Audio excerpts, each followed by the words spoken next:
अक्सर लोगों ने टॉर्नेडोज हॉलीवुड मूवीज में ही देखे होंगे क्योंकि हर साल 65% टॉर्नेडोज अमेरिका में आते हैं।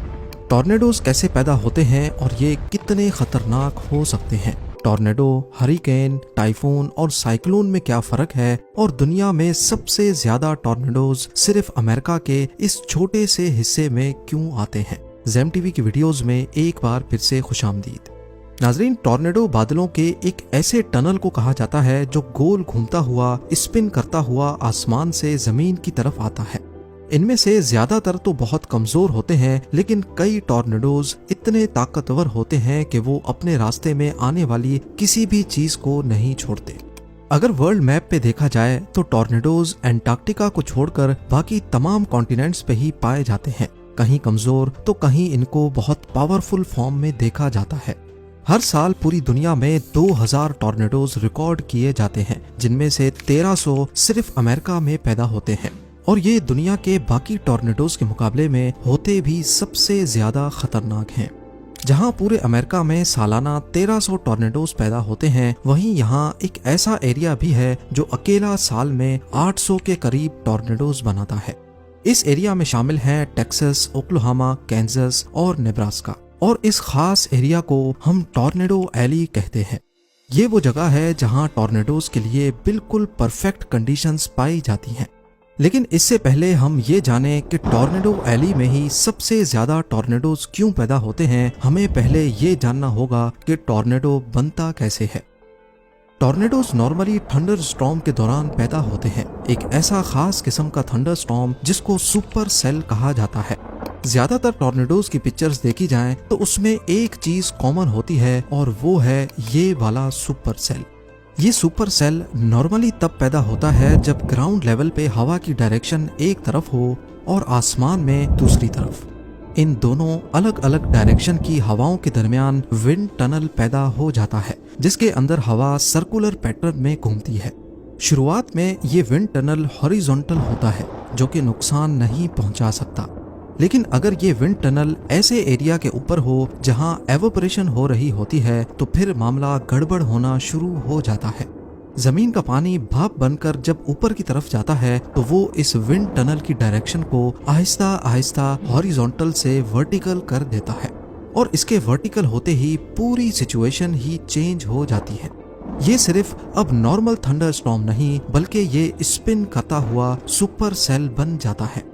ये सुपर सेल तब मजीद भयानक हो जाता है जब जमीन से एवोपरेट होने वाले वेपर्स इसमें मुसलसल इकट्ठे होते रहते हैं, जो सुपर सेल की साइज को तेजी से बढ़ा देते हैं।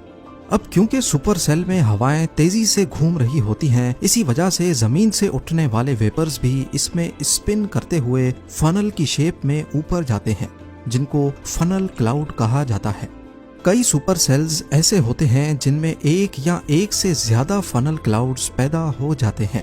अगर एवोपरेशन का ये साइकिल ना टूटे और फनल क्लाउड के अंदर टेम्परेचर काफी गिर जाए तो वाटर वेपर्स पानी के ड्रॉपलेट्स में बदल जाते हैं और इसी के वजन से ये फनल क्लाउड जमीन से आकर टच करता है। जैसे ही ये जमीन से आकर टच होता है तो इसका नाम फनल क्लाउड से ट्विस्टर या फिर टॉर्नेडो हो जाता है। टॉर्नेडो के अंदर तेज हवाएं मैक्सिमम 480 किलोमीटर्स पर आवर की स्पीड से घूमती हैं, जो जमीन पे मौजूद किसी भी चीज को अपनी लपेट में ले सकती हैं। स्ट्रीट लाइट्स, साइन बोर्ड्स, दरख्त, पक्के घरों की खिड़कियां और हत्ता के कई घरों की छतें तक भी टॉर्नेडो की इन तेज हवाओं में उखड़ जाती हैं। इन हवाओं में इतनी ताकत होती है कि ये इंसानों और जानवरों को भी उठाकर दूर फेंक सकती हैं। ना सिर्फ इतना, बल्कि ये गाड़ियों की डायरेक्शन को भी बदल सकती है। जैसे जैसे टॉर्नेडो ट्रैवल करता है, वो अपने अंदर ये तमाम चीजें लेकर उनको दूर दूर तक फेंकता जाता है और ज्यादा नुकसान भी इसी की वजह से ही होता है। अब अमेरिका में टॉर्नेडो एली के एरिया में वो तमाम कंडीशंस बड़ी आसानी से पूरी हो जाती हैं जिनसे टॉर्नेडो बनता है। गल्फ ऑफ मैक्सिको से ह्यूमिड विंड्स यानी नमी वाली गर्म हवाएं नॉर्थ की तरफ जाती हैं और वेस्ट पे मौजूद पैसिफिक ओशन और गल्फ ऑफ कैलिफोर्निया से हवाएं पहाड़ों के ऊपर से होकर जब गुजरती हैं तो वो ठंडी भी हो जाती हैं और काफी ज्यादा ऊंची भी। वेस्ट से चलने वाली ये हवाएं साउथ से चलने वाली हवाओं को इंटरसेक्ट करती हैं, जिसकी वजह से इनके बीच एक विंड टनल बन जाता है। क्योंकि गल्फ ऑफ मेक्सिको से आने वाली हवा नम और गर्म होती है, इसी वजह से इनमें मौजूद वाटर वेपर्स ऊपर की तरफ जाते हैं और इस विंड टनल को बिल्कुल सीधा वर्टिकल कर देते हैं, जिसकी वजह से यहाँ सुपर सेल का बनना काफी इजी हो जाता है। और जैसा कि हमने पहले भी जाना, ये सुपर सेल तब मजीद बड़ा हो जाता है जैसे जैसे इसमें वाटर वेपर्स इकट्ठे होते जाते हैं। अब नॉर्मली ये जरूरी नहीं है कि हर सुपर सेल में से ही टॉर्नेडो निकले, क्योंकि सुपर सेल के बनते ही तेज बारिश या ओला बारिश शुरू हो जाती है, जो ऊपर आने वाले वाटर वेपर्स को ठंडा कर देती है और ऐसे सुपर सेल का साइकिल टूट जाता है। लेकिन टॉर्नेडो एली में वेस्ट से चलने वाली हवाएं बहुत तेज होती हैं, जो बारिश के पानी को यहाँ गिरने नहीं देती, जिसकी वजह से यहाँ एवोपरेशन का प्रोसेस टूट नहीं पाता और ऐसे सुपर सेल मजीद बड़ा होता जाता है। जितनी देर तक सुपर सेल बना रहेगा, उतना ही इसमें से फनल क्लाउड और फिर टॉर्नेडो बनने के चांसेस बढ़ जाते हैं। यही वजह है कि अमेरिका के इस हिस्से में जहां टेक्सास, ओक्लाहोमा, कैंसस और नेब्रास्का हैं, यहां दुनिया में सबसे ज्यादा टॉर्नेडोज पैदा होते हैं, करीब एक साल में 800 टॉर्नेडोज। अब ये तो हो गई टॉर्नेडोज की बात। तूफान की एक और भी किस्म होती है जिसको हरिकेन, टाइफून और साइक्लोन कहा जाता है। वो क्या चीज है जिससे हमें ये मालूम पड़े कि ये तूफान हरिकेन है, टाइफून या फिर साइक्लोन? असल में ये तीनों ट्रॉपिकल स्टॉर्म्स हैं और इन सब में ज्यादा फर्क नहीं होता, बल्कि इनमें कोई फर्क ही नहीं होता। ये तूफान दुनिया के जिस हिस्से में पैदा होते हैं उनके हिसाब से इनका नाम रखा गया है। वर्ल्ड मैप पे देखा जाए तो नॉर्थ वेस्ट पैसिफिक ओशन में जापान, साउथ कोरिया और ईस्ट रशियन बॉर्डर के करीब समंदर में जो तूफान बनता है उसको टाइफून कहा जाता है। इसी तरह इंडियन ओशन में पैदा होने वाले तूफान को साइक्लोन और नॉर्थ अटलांटिक या ईस्ट पैसिफिक ओशन में पैदा होने वाले तूफान को हरिकेन कहा जाता है।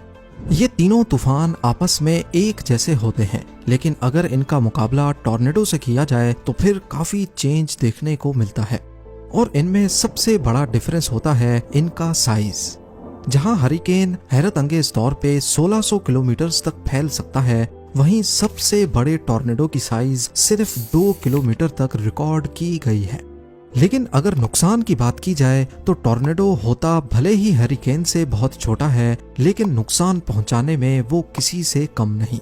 सबसे ताकतवर हरिकेन, जिसको कैटेगरी 5 का लेवल दिया गया है, उसमें हवा की स्पीड 250 किलोमीटर पर आवर तक जा सकती है, पर आज तक सबसे पावरफुल टॉर्नेडो की स्पीड 480 किलोमीटर पर आवर से भी ज्यादा रिकॉर्ड की गई है, यानी कैटेगरी 5 हरिकेन से भी दुगनी रफ्तार। दूसरा डिफरेंस ये है कि हरिकेन को जहां 36 घंटे पहले से फोरकास्ट किया जा सकता है, टॉर्नेडो को प्रेडिक्ट करने के लिए सिर्फ 13 मिनट पहले पता चलता है। यही वजह है कि टॉर्नेडो जहां भी हमला करता है अचानक ही करता है। 3 मई 1999 की शाम को 6:23 पे अमेरिका में ओक्लाहोमा सिटी पे टॉर्नेडो ने अचानक हमला कर दिया था। जिस वक्त इसने हमला किया था उस वक्त तो ये कैटेगरी 4 था, लेकिन आहिस्ता आहिस्ता इसने कैटेगरी 5 की भयानक शक्ल इख्तियार कर ली। 85 मिनट्स तक ओक्लाहोमा पर तबाही फिरने के बाद $1 बिलियन का नुकसान करने और 36 लोगों की जान लेने के बाद ये आखिरकार थम गया। ये हिस्ट्री का सबसे बड़ा रिकॉर्डेड टॉर्नेडो था, जिसको आज ब्रिज क्रीक मोर टॉर्नेडो के नाम से याद किया जाता है। उस दिन ओक्लाहोमा पर तो सबसे बड़े टॉर्नेडो ने हमला किया था, लेकिन इसी दिन टॉर्नेडो एली की 5 स्टेट्स में टोटल 71 टॉर्नेडोज ने अलग अलग मकामात पर हमला किया। एक और वाक़े में टॉर्नेडो की अजीब शक्ल भी नोटिस की गई। 25 नवंबर 2018 को थाईलैंड के करीब कोह लिप आइलैंड पर टूरिस्ट ने समंदर में एक नहीं, 2 नहीं, बल्कि पूरे 4 टॉर्नेडोज को एक साथ पानी को टच करते देखा। बेशक पानी के ऊपर आने वाले टॉर्नेडोज इतने पावरफुल नहीं होते, लेकिन इसका मतलब ये नहीं कि इनको फॉर ग्रांटेड लिया जाए। ये अपने रास्ते में आने वाली किसी भी बोट या यॉट को आसानी से पलटा सकते हैं। फुटेज में आसानी से देखा जा सकता है कि आइलैंड से करीब 2 किलोमीटर दूर टॉर्नेडोज पानी के सरफेस को ठीक ठाक ऊपर तक उछाल रहे हैं, जिससे इनकी ताकत का अंदाजा लगाना मुश्किल नहीं है। अब जाहिर है इन तूफानों को कोई रोक तो नहीं सकता, लेकिन इनसे होने वाले नुकसानात को कम जरूर किया जा सकता है। वेदर सैटेलाइट्स की मदद से मीटियोलॉजिकल डिपार्टमेंट हर 5 मिनट के बाद समंदर में पैदा होने वाले तूफान पे नजर रखता है। तूफान की डायरेक्शन किस तरफ है, उसकी कितनी स्पीड और कितनी इंटेंसिटी है, ये सब चीजें सैटेलाइट से मालूम करके एक एस्टिमेट लगाया जाता है और लोकल अथॉरिटीज को पहले से अलर्ट कर दिया जाता है। उम्मीद है जेम टीवी की ये वीडियो भी आप लोग भरपूर लाइक और शेयर करेंगे।